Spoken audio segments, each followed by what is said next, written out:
Eric, foi bom, só vou pegar um gancho nessa colocação que você fez após a minha fala e antes da fala do Júlio, para tentar esclarecer com um pouco mais de substância essa dúvida que permeia não só os nossos telespectadores aqui, mas boa parte de pessoas aí que se interessam pelo assunto. Então, a questão do óleo na Venezuela, ele é pontual, porque, como você falou, o óleo, o petróleo do mundo, ele é um elemento, é um insumo extremamente ainda importante para esse globo aqui. Tanto é que desde a década de 80 a gente tem o que a gente fala, geopolítica do petróleo. Tamanha a sua importância. Por mais que a gente esteja querendo mudar para a integração verde, para outros elementos, mas o petróleo ainda é e continuará sendo por um bom tempo, querendo ou não, uma ferramenta que movimenta a humanidade. Então, por mais que ele seja importante para a Rússia, para a China, para o Irã, no caso da China, ele representa, as exportações venezuelanas representam 4% do consumo chinês. Você pode falar, 4% é pouco. Não, é pouco, mas é muita coisa. Representa, cada tanque daquele lá, navio-tanque, acaba se somando. Um outro ponto disso também é porque esse petróleo venezuelano, boa parte dele, ele circula no mercado fantasma, é o mercado ilegal, é o mercado, digamos assim, do tráfico internacional de petróleo, porque ele não aparece às vistas. E o que isso tem envolvimento? Porque o dinheiro que advém desse petróleo, como também advém das drogas, ele patrocina o movimento terrorista internacional. Ele patrocina o Irã, ele patrocina o Hezbollah, o Hamas, e essas confusões do mundo afora aí, entendeu? Isso para não falar nas outras coisas que depois a gente vai comentar aqui, que tem envolvimento direto no Brasil. Só que o que a boa parte das pessoas não consegue enxergar no que está atrás disso é porque quando os Estados Unidos ele pega esse petróleo, praticamente ele fala que aqui na América do Sul ou na Venezuela, que esse petróleo passa a estar sob a influência dele, sob o controle dele, digamos assim, sem dizer que isso é um roubo, ele não está tirando, até então, né, até agora, né, ele não está tirando dinheiro desse petróleo dizendo que é totalmente americano, o que ele está querendo é controlar e afastar a Rússia e China da esfera do hemisfério oriental. Então, o petróleo, nesse caso, ele é só um aviso no tabuleiro geopolítico para dizer que os interesses da Rússia e da China, que vão muito além do petróleo, nessa caixinha aqui, que é o Panamérica, né? América do Norte, América Central, Caribe e América do Sul, que ele agora vai dominar esse galinheiro. E os interesses da China vão muito além do petróleo. Por quê? Vamos dar exemplo no Brasil. Uma das obras mais importantes de infraestrutura do Brasil, que até hoje não aconteceram, que seria a chamada ferrovia transoceânica, que vai unificar o Pacífico até o Atlântico, uma rota de escoamento logístico importantíssima para o Brasil, ela está sendo viabilizada agora por causa do dinheiro chinês. Boa parte dos portos, um dos portos mais importantes do Brasil, chamado Porto de Paranaguá, ele tem investimento maciço. Boa parte do porto hoje é de domínio chinês.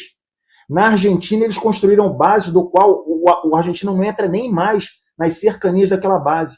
E o capital chinês vai fazendo isso em todos os países da América do Sul. Então, ele vai construindo infraestrutura e vai prendendo esses países por meio do que é chamada a ditadura do dinheiro, do empréstimo. Então, passa a ser a geopolítica da escravização, um novo neocolonialismo agora por causa do dinheiro.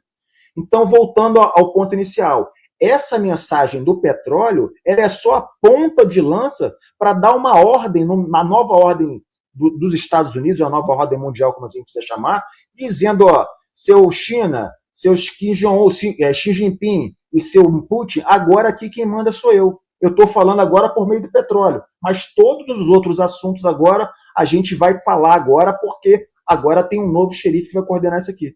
Então, só fiz esse adendo, Eric, só para tentar entender um pouco mais, para que as pessoas entendam justamente que por trás do petróleo esse é só a ponta de lança de uma ordem mundial que está sendo colocada, que a gente está vendo se desenvolver aqui diante dos nossos olhos.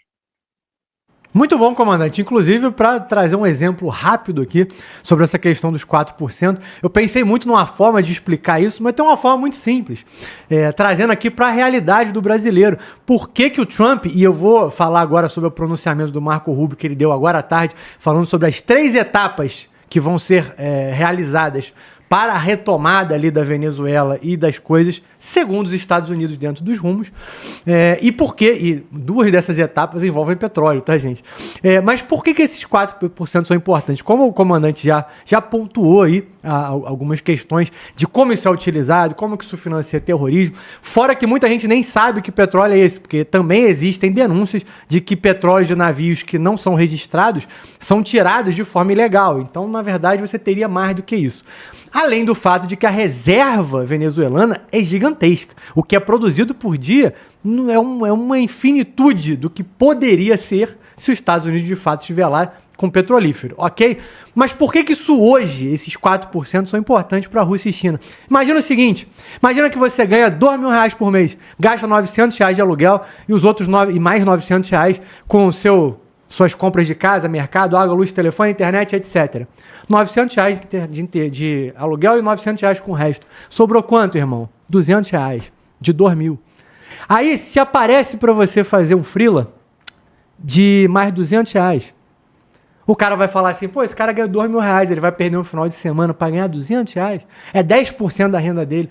É 10% da renda dele, mas é o dobro daquilo que ele guardaria no final do mês, porque é o que sobrou. Ele gasta com o que ele precisa e aqueles R$200 é o que sobrou. Parece um exemplo simplista, mas isso acontece na geopolítica. A China, por exemplo, quer diminuir a dependência do Oriente Médio, dos Estados Unidos e de vários outros países, porque ela já utiliza o petróleo dela para uma série de coisas que ela simplesmente não pode parar. Só que ela quer fazer coisas novas. E hoje ela está dependente de países que ela não gostaria de estar. Então, quanto mais ela continuasse recebendo da Venezuela, melhor. Ou seja, esses 4% se tornam 50%, 70% de um valor excedente. Não sei se ficou claro, se o pessoal está achando uma explicação muito ruim, mas vamos lá, eu tento trazer com simplicidade a notícia.